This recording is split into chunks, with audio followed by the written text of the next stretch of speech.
Waalaikumsalam warahmatullahi wabarakatuh. Kepada yang terhormat Ibu Siti Kamaria sebagai mentor dan Ibu Yuni ya. Ibu Yuni dari mana? Dari BDSDM. Hari ini saya akan melaporkan seminar laporan orientasi instansi pemerintah bagi P3K Dinas Pendidikan dan Kebudayaan Provinsi Jawa Tengah Angkatan 53 tahun 2023. Akan disampaikan oleh saya sendiri, Siti Rustiati.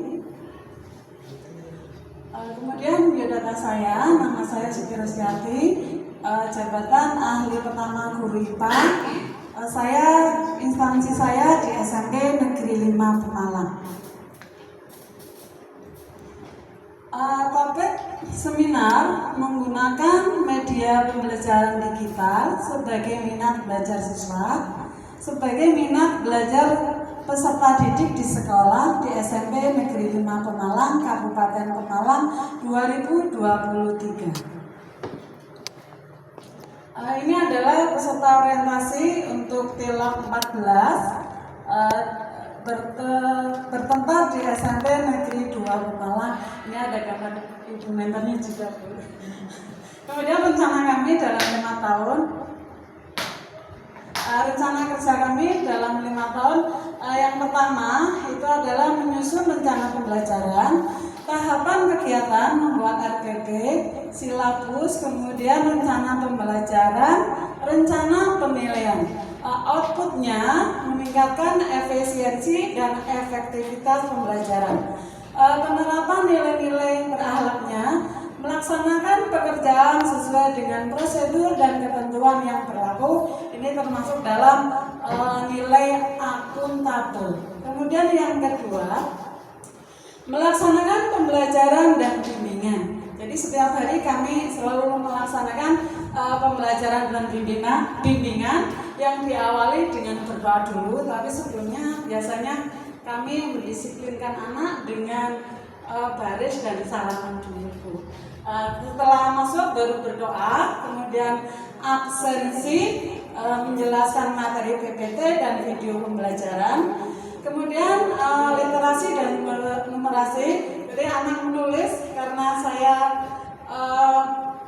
mapelnya IPA, jadi ada hitung-hitungannya, maka kami cantumkan numerasinya juga.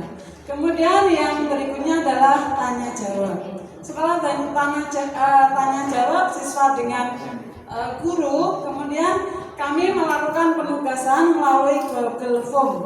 Jadi pada saat pembelajaran anak disuruh membawa HP yang sebelumnya dititipkan ke guru BK atau wali kelas. Kemudian yang terakhir adalah penutup setelah pembelajaran. Outputnya menciptakan situasi belajar yang optimal dengan memfasilitasi, membimbing dan melatih peserta didik dengan media digital. Untuk penerapan nilai-nilai berakhlak, melaksanakan tugas dengan jujur, bertanggung jawab, cermat, disiplin dan berintegritas tinggi. Ini masuk dalam nilai akhlak akuntabel. Kemudian yang ketiga adalah evaluasi proses dan hasil belajar. Untuk tahapan ini itu adalah mendalami materi dengan media PPT, dengan PPT dan video pembelajaran, kemudian memberi soal latihan di Google Form dan evaluasi hasil tes di Google Form. Untuk outputnya mendapat umpan balik pada kegiatan pembelajaran ini. Untuk penerapan nilai-nilai berakhlak, yaitu memberikan kesempatan orang lain untuk menyampaikan pendapat atau masuk dalam nilai berakhlak kompeten. Yang berikutnya adalah yang keempat, kegiatan inovasi pembelajaran. Pada tahapan ini, tahapan kegiatannya yang pertama adalah memahami kondisi peserta didik. Kalau misalkan peserta didik belum siap, maka kita harus memberikan face speaking dulu. Jadi biar dia ada semangat untuk mengikuti pembelajaran di hari itu. Kemudian yang berikutnya adalah menentukan metode yang baik dalam pembelajaran dan video pembelajaran. Untuk outputnya, meningkatkan efisiensi dan efektivitas pembelajaran. Penerapan nilai-nilai berakhlaknya, mengevaluasi peningkatan kinerja diri, menyelesaikan masalah secara komprehensif dan tuntas. Ini juga masuk dalam nilai berakhlak kompeten. Untuk kegiatan yang kelima, yaitu proyek profil pelajar Pancasila atau di kami penguatan proyek profil pelajar Pancasila atau P5. Untuk kegiatan P5-nya biasanya diawali dengan berdoa sebelum melakukan kegiatan, kemudian menggiatkan kegiatan literasi dari video pembelajaran tentang tanaman dan hidroponik. Itu yang sudah kami lakukan, jadi masuk untuk tahapan tahun ini. Kemudian yang berikutnya adalah dalam pelaksanaan proyek P5 itu dengan pembuatan taman sekolah dan tanaman hidroponik secara berkelompok. Outputnya meningkatkan pemahaman siswa tentang penerapan pembelajaran kehidupan sehari-hari, kemudian melatih siswa untuk berkarya dalam pembuatan tanaman dan sayuran hidroponik. Ini biasanya kami paparkan dulu dengan video pembelajarannya, jadi anak-anak nanti membuat literasinya di buku P5. Kemudian untuk penerapan nilai-nilai berakhlak itu menyesuaikan diri di berbagai lingkungan kerja, kemudian beradaptasi dengan dinamika perubahan lingkungan, kemudian menguasai dinamika perkembangan teknologi. Ini masuk dalam nilai berakhlak adaptif. Kemudian di sini juga karena adanya berkelompok kerjasama antar peserta didik, maka di sini saya masukkan dalam nilai berakhlak kolaboratif. Untuk rencana kerja yang selanjutnya adalah mengikuti kegiatan MGMP. Karena untuk IPA, MGMP itu dilaksanakan pada hari Sabtu, setiap Sabtu itu untuk kabupaten, tapi kadang melakukannya juga berada di sekolah. Kemudian yang berikutnya, tahapan kegiatan hadir setiap ada undangan MGMP untuk pembahasan masalah yang dihadapi dalam pelaksanaan tugas. Biasanya dalam pembelajaran terhadap siswa kita menemukan beberapa masalah. Apakah siswa itu memahami dengan cara belajar metode seperti ini, metode literasi atau numerasi, atau metode dengan menggunakan media pembelajaran. Itu kalau ada masalah itu kita dimusyawarahkan di MGMP.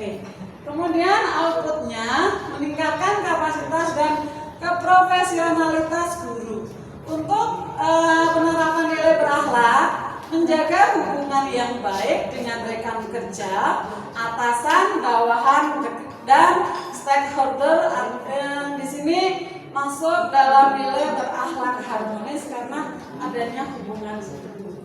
Kemudian yang nomor 7 yaitu melaksanakan tugas tambahan. Alhamdulillah saya diberi tugas tambahannya sebagai wali kelas, sehingga selalu membimbing anak-anak kelas yang ditugaskan kepada saya. Untuk tahapan kegiatan yaitu memberi pembinaan. Biasanya pembinaan itu diadakan hari Jumat dan hari Sabtu untuk informasi tentang P5. Kemudian outputnya itu meningkatkan efisiensi dan efektivitas kegiatan sekolah. Penerapan nilai-nilai berakhlak itu membangun komunikasi yang efektif dalam berkoordinasi dengan tim kerja. Ini masuk nilai berakhlak harmonis dan kolaboratif. Kemudian yang ke-8 yaitu melaksanakan tugas lainnya. Jadi kami di SMP 5 juga melaksanakan tugas sebagai pembina apel. Jadi pembina apel yang dilaksanakan di sekolah kami itu bergilir, Bu. Jadi ya mereka merasakan bagaimana jadi seorang pembina. Kemudian untuk outputnya itu meningkatkan efisiensi dan efektivitas kegiatan sekolah pada umumnya. Jadi pada kegiatan apel itu kita juga menginformasikan apabila ada informasi yang baru datang. Kemudian untuk penerapan nilai-nilai berakhlaknya, menyampaikan ide dan gagasan untuk kemajuan instansi dengan berani. Ini masuk dalam nilai berakhlak adaptif. Ya, itu rencana kerja saya dalam 5 tahun. Saya tulis secara global saja.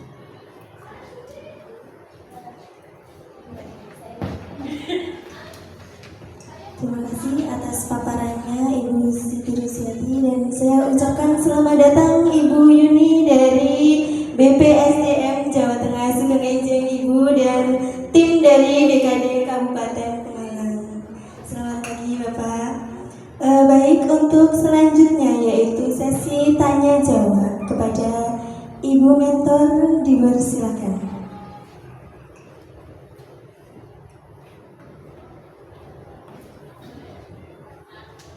Terima kasih atas waktunya. Tadi jenengan menyampaikan adalah pembelajaran interaktif, pembelajaran inovatif. Panjenengan apa bisa memastikan bahwa pembelajaran yang panjenengan sampaikan itu menyenangkan bagi siswa? Ya, itu aja. Terima kasih.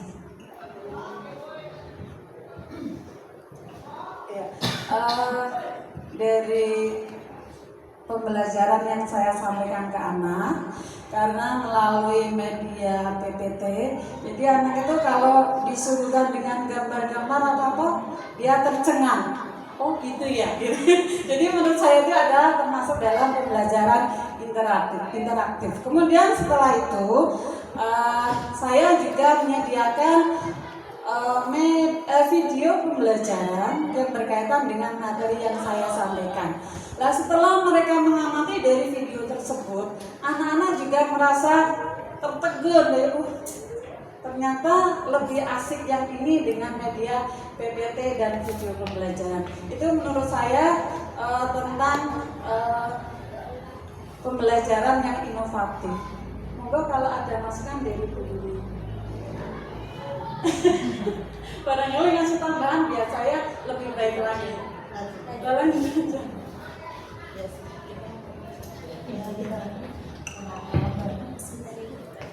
Baik, terima kasih. Waktunya sudah habis untuk Ibu Siti Rusiati. Jadi mohon maaf, hanya satu pertanyaan saja yang bisa ditanyakan pada sesi ini. Jadi terima kasih atas paparannya. Silakan untuk kembali ke tempat duduknya.